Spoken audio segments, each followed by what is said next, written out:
Fellas, AC here. Welcome to another video. A few years ago, about 2 years ago I think, I did a couple of videos on fragrances that disappointed me.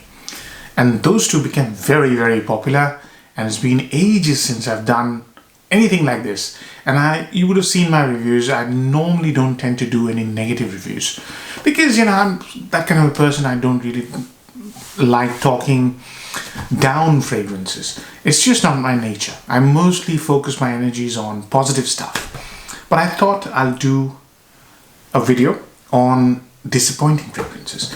And reason, because it's overdue. People have loved the previous two videos, and I used to split them between designers and niche. This one is a full list which has a few designers but mostly niche.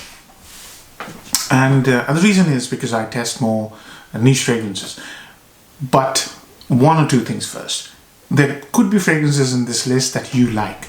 And what I want to say is, I do not wish to hurt your sentiments. I don't want to increase your blood pressure.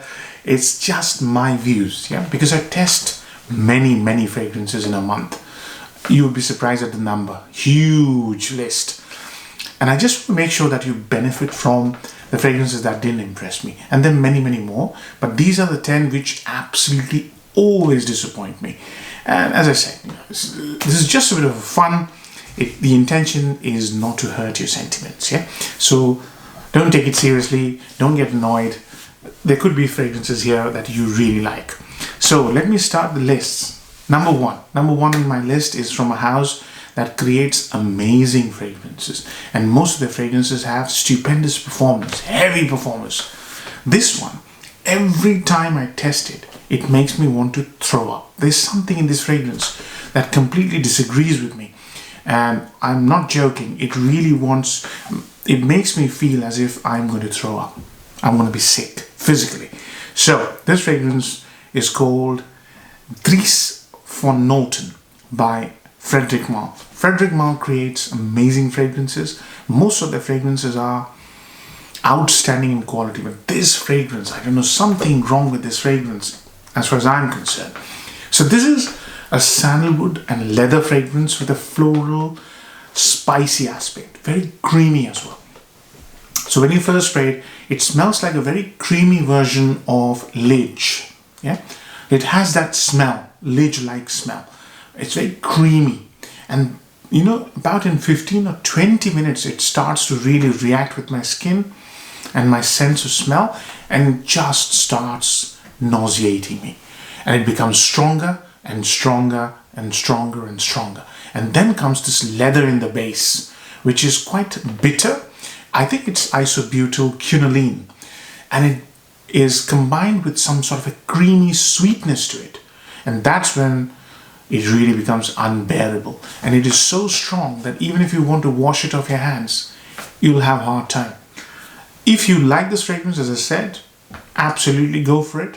But for me, this is one of those fragrances that really nauseates me. Almost makes me want to throw up. Every time. I've tested it more than 5 or 6 times over a period of 2 years. First time I got this, I have a decant as well somewhere. A 10 ml decant. It was quite expensive. And that must have been 2018 summertime. What a mistake it was. I sprayed it in probably one of the hottest days of the year in 2018, and I regretted it. I'm telling you. And I was outdoors as well. It's difficult, this fragrance, for me. Next one. Now, this one is coming from a house from India, and it is a sandalwood based fragrance. Now when I hear sandalwood, and that too coming from a house from India, I got very excited. This is also very hyped. So naturally I got excited about this fragrance, and I was very lucky that Rohit sent me a decant. And the moment I sprayed it, a little story in my head rang through. I was brought up in India, I was born in India, and in India weddings are a big thing. And sometimes if you're lucky, I'm a city boy, you might get invited to Indian rural weddings. Now let me make you laugh. In rural weddings, if you go to rural weddings, sometimes, unfortunately, best of the ingredients, you give them the best of the ingredients, and these country chefs can absolutely destroy the finest ingredients you can give them. And this fragrance reminded me of that incident. I've been to a few rural weddings where the food is absolutely inedible, but since people are absolutely drunk and I'm not a drinker, they just down it and nobody complains. But the ladies do, and ladies don't drink, at least in rural India. At the moment, I do not know. But when I was a kid and when I was a young man, there was no drinking culture among rural women. I do not know if that's changed now. Anyways, coming back to this fragrance. Now, this is a sandalwood fragrance. It has got 30 odd notes. You look at the notes breakdown and you think, wow, this is going to be an absolute party. The fragrance is called Rising Mysore by Dixit and Zach. They've got another two more versions. This one that I'm talking about is number 1, version number 1. They've got 30 odd notes.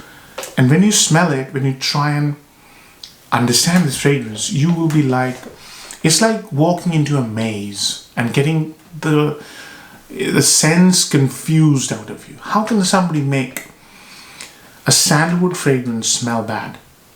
That's why I told you the story about the country chef. How can you make sandalwood smell bad? It's impossible. Sandalwood is just amazing. But here, sandalwood doesn't even appear. It's called Rising Mysore, reference to Mysore sandalwood, I suppose. It is awful, this fragrance. It's got so many subplots. You know, it tries to be a barbershop fragrance, tries to be a green spicy scent, then it has a creamy sandalwood. It's got so many subplots. It's like a movie that you go to with 5 subplots and you come out of the movie thinking, what a horrible movie that was, because I didn't get what they were talking about. This fragrance left me with the same impression. It's just a very confused concoction of too many notes, no clear line, no result. It's just confusion bottled, I would say. It's not Rising Mysore. It's basically sinking Mysore. It's confusion in a bottle, I would have called it. But yeah, my first and second experiences with Dixit and Zach have been exactly like that. I tried Vrindavan, which is equally horrible, and now I've tried Rising Mysore. I'll never try anything from their houses because I think these guys are not perfumers, they're something else. They're just putting in ingredients and just bottling it and selling with super high prices. Rubbish fragrance. I wouldn't say any more because I'm getting annoyed. And you don't want to see me annoyed with fragrances. Next one is a Roja. Yeah. And this one is called Kingdom of Saudi Arabia. Again, one of those fragrances which has got 30 odd notes. It has got notes of banana and raspberry. What's Saudi Arabia's relationship to bananas and raspberries and other fruits? It's a sickly sweet kind of a, you think it would be a sickly sweet kind of a concoction. It smells like Creed's Erolfa. It's so underwhelming that for a second I thought that I was not smelling a Roja. And good job, Roja discontinued it. It's one of the most underwhelming Roja fragrances I've smelled, right? And Roja prices are expensive. So when you smell a Roja, it's an experience. And I'm a massive Roja fan. But this one is one of the most underwhelming, bizarre tribute to Saudi Arabia. Yeah. So less said about it, the better. And I'm really happy to see that Roja has discontinued this. Hopefully it'll bring it out with the real Saudi Arabian tribute fragrance sometime in the future. I really hope so, because he's really good at Middle Eastern style fragrances. But this one was an odd job. Next one on my list, number 7. We're going backwards. So number 7 on my list from the bottom, or number 4, whichever way you want to see it, is Amouage. Now, Amouage is a house that I seldom complain about. It's one of my favorite houses. I own 12 Amouage fragrances. Now, Amouage recently has changed its creative director, Renaud Salmon. So Renaud Salmon came in, and the first one he released was, I think, Interlude Black Iris or whatever. I didn't test it. Now I've tested it. Then he came up with this line. I can't remember the name. It'll come to me. And there were 4 fragrances he released. And those 4 fragrances, I've tried all 4. And I get the idea. He's trying to sort of create a gender-less kind of a fragrance, which is a weird idea, because if you look at the Amouage fan base, both female and men, they like Amouages because it has a very clear story. If it's a masculine, it's a masculine. If it's a feminine, it's a feminine. It's a very clear story, no confusion. Now he tried to create an androgynous collection of 4 fragrances, and all those 4 fragrances are ordinary at best. This one is a sandalwood fragrance, and it's quite a nice fragrance. I've reviewed it. It's quite a nice fragrance, but it's so spectacularly underwhelming and boring. It's a nice smelling scent, but it's spectacularly boring and underwhelming. It's called Meander, Amouage Meander. Now, I reviewed this fragrance, so I wouldn't go into too many details. But the clear storyline is that they've used a very synthetic, nice smelling sandalwood compound, and they've mixed it with a beautiful note of carrot seed. So it's gourmand sandalwood. But after about half an hour, in spite of smelling so nice, it becomes so quiet that you can barely smell it. And it has nothing in it to tell you that you're smelling an Amouage. No signature of Amouage, completely absent. As I said, no clear storyline, no clear direction. It's just a very nice smelling scent. Boring, but nice. That's why I felt a little bit disappointed, especially because it's from a house that I really like. Yeah. Number 6 from the bottom is another one of my favorite houses. You wouldn't have guessed this, because almost all of you know that I'm a massive fan of this house, Guerlain. Now, this is just the opposite of Meander. So Guerlain, I hardly ever moan and criticize Guerlain, but this whole line is called Les Absolus d'Orient. So it's basically targeted towards the Middle East market. And when I've smelled almost all of their creations from this line, and none of them have impressed me. But this one was revolting, right? And it's called Cuir en Tons. Cuir, leather, one of my absolute favorite notes. Cuir intense or Cuir en Tons is a disaster. It's like, okay, you smell leather. There are 3 types of leather, right? Dior Homme leather, very wearable, approachable. Then there's a middle side of leather, which is the sort of a neoclassical French style leather. This is an amazing example, 1740 by Histoire des Parfums. And there's the classic leather, like Dixit 10, which I've reviewed. I've reviewed this one as well. So 3 or 4 types of leather, right? This is Dixit 10. Recently reviewed it. One of the most iconic leather fragrances. They all have a little animalic aspect, but this one is like bloody raw hide stuck on your face for 15 hours, 24 hours. You cannot escape it. It's super strong. It's like the air raid alarm of the Second World War era, you know? It just keeps blaring out at you, and it's just extremely difficult to pull off. I found it extremely difficult and revolting, you know? It was terrible. It was torture. And I looked at the notes breakdown. There are many notes, floral notes like osmanthus, which has got a beautiful velvety texture, lovely smell. None of that. It's just raw hide, very animalic, very, very strong, and just, you know, as I said, torture on the skin. And it's from Guerlain, which is my favorite house. So I was utterly disappointed. In fact, I'm totally disappointed by absolutely everything in the Les Absolute line. 1 or 2 are proper okay, but mostly I'm disappointed by that line. I don't know. They're trying to do this Middle Eastern thing. Listen, don't try and compete with Middle East. Middle East is almost the mother of perfumery. You can't capture Middle East market, right? Try to do your thing. This is my advice to Guerlain, if you're listening. Don't try and compete with them. It's pointless. You'll lose, as you have. So, next on my list is a Dior. And this Dior is like some students' schoolwork gone wrong, right? It's Dior Homme 2020. Now, I know there's some guys who might like it. I've tried it. It's not a bad fragrance. But Dior Homme 2020 is an absolute disaster from a marketing and branding standpoint. Dior Homme is an iconic men's fragrance released in 2005. Some people say it's one of the best designer fragrances ever created. Why would you take that brand name, fill the bottle with something that smells along the lines of Bleu de Chanel, and then market it as Dior Homme 2020? I think Dior realized what a fatal mistake they've made. That's why Dior Homme Intense 2020, which I've reviewed, is brilliant, beautiful fragrance. They have not strayed away. See, the thing is, when you tell somebody it's Dior Homme, and if they're a connoisseur, they have to smell Dior Homme.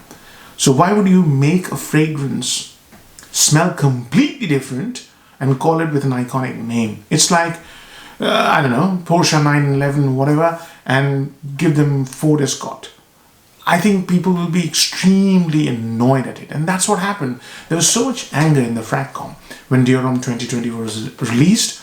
I didn't even bother reviewing it because it's just pointless. It's a nice smell. Don't get me wrong. It's a decent smell. I wouldn't say nice, decent smell. But it's nothing like Dior Homme. It's just not Dior Homme. So don't fool around with a well-established brand. And, not only brand, well-established name, Dior Homme. Don't mess around with it. Anyways, so that was disappointing. So 5 done. 6 done, actually. So number 4 from the bottom on the list.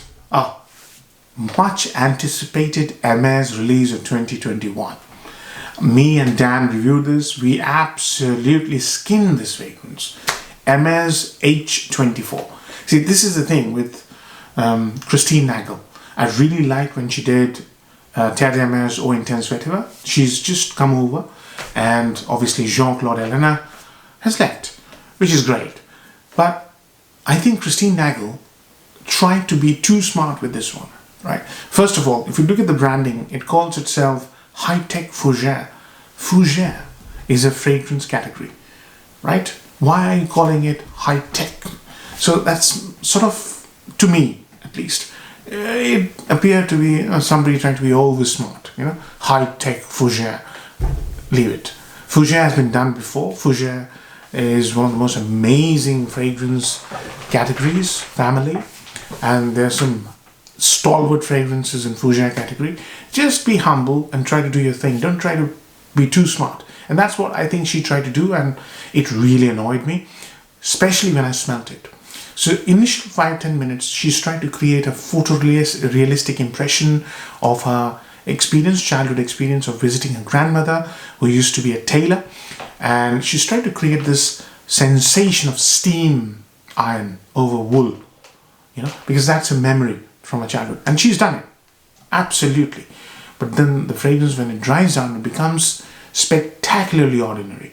It smells like, so there are 3 ingredients, I think, if I can remember: Brazilian rosewood, sage oil, and something else I can't remember. Brazilian rosewood smells like a little bit like lavender, floral lavender, and sage.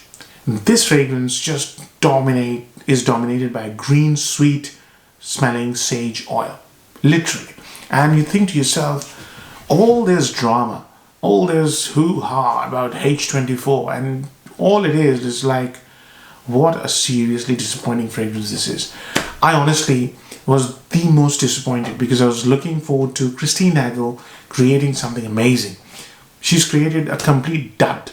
H24, waste of time. Next one, number 3 from the bottom on the list, is a Creed. And Creed mostly disappoint me because of their low value for money. But this one has crossed every limit. It was released this year. Viking Cologne. Again, me and Dan, we reviewed it together. He was a little bit kind to it. I wasn't, because it's not worth being kind to it. It's a complete waste of money. It's one of the most, horrible fragrances, one of the most uncharismatic fragrances. It's not worth the bottle it's being packaged in. It's trying to do a summer cologne, citrus cologne. Yeah, Creed Viking was okay. It has a barbershop element. It has a very nice creamy pink pepper with mint. It was a nice fragrance. It was not liked by everybody, but it was a decent release. The flanker is just bizarre. It has the base of Creed Himalaya a little bit, sandalwood, and ambergris. It has no reference of mint or pink pepper. There's nothing spectacular, not even spectacular, there's nothing likable about that fragrance. It kept reminding me of this fragrance, Eau de Rochas, which I've reviewed. It's a very, very nice cheapie. Yeah, very nice. Lemon verbena, that sort of thing. And Creed Viking Cologne, which is probably 10 times the price of this fragrance, kept reminding me of this. It was really unspectacular, really awful, complete flop. A proper flop release of 2021. 2 left in the list, and both are iconic fragrances, and I'm utterly disappointed by both of them. So, next one on my list is a Chanel. Now, this one is so famous because it was released more than 100 years ago. And if you smell the original, it was a piece of art. It's Chanel Cuir de Russie EDP. Now, the vintage EDT smelled absolutely divine. It was charismatic. It had that aldehyde leather, Cuir de Russie, Russian leather. It had beautiful leather, very oily Russian leather. Fantastic. It's also a cornerstone of perfumery because that sort of note, leather note, just took off, and so many fragrances came and replicated it. And it was paired with a beautiful floral.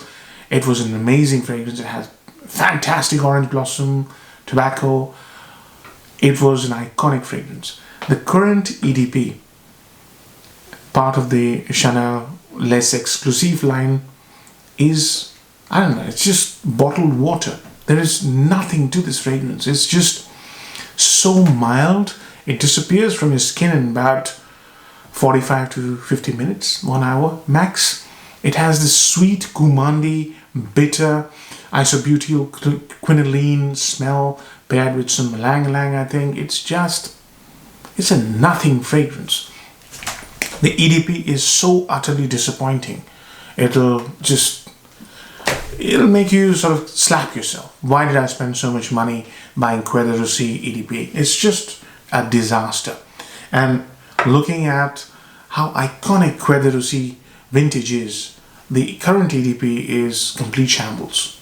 Yeah, I think Chanel should either discontinue it or rectify it and release it, because Chanel less exclusive fragrances are very expensive, especially this one, and it's got such a big name. So they should really take it seriously. I don't know what your impressions are. I've tried it many times. Cuir de Russie is a waste of money. Completely gone. Destroyed.